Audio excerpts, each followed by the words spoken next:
I still remember seeing the ad for the Regal Apartments in the paper.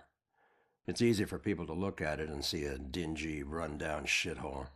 But me? I saw a place with history and character.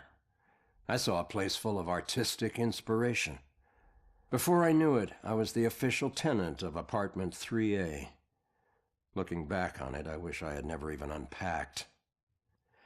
My new apartment turned out to have more character than I had anticipated. The carpets were occasionally soggy, the pipes were rusty, and I could hear the tenant below me banging against the walls and screaming at the top of his lungs. Sure, there were other problems with the place, but they just added to its charm. They were things I could live with. What I couldn't live with was showering in brown water, mysterious leaks molding the carpet, and obnoxious neighbors.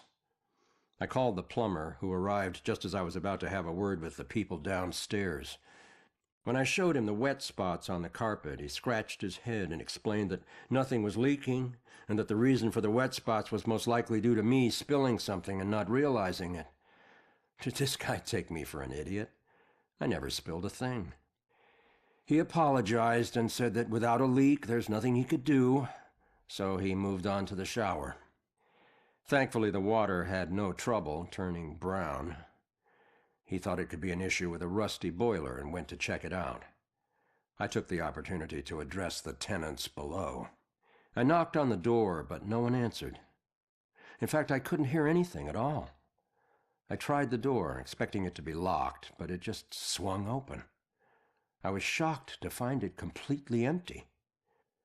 That's when wet footprints began to appear on the floor. They were headed right for me. Just then I could hear the plumber scream from the boiler room downstairs. By the time I ran down there, he was long gone, but he had discovered the source of the brown water. Packed into the old, rusty boiler was a bloated, decomposing corpse. The police are still investigating the homicide, and the landlord has promised to renovate the boiler room. However, despite his efforts, 3A is back on the market, and I doubt I'll ever feel clean again.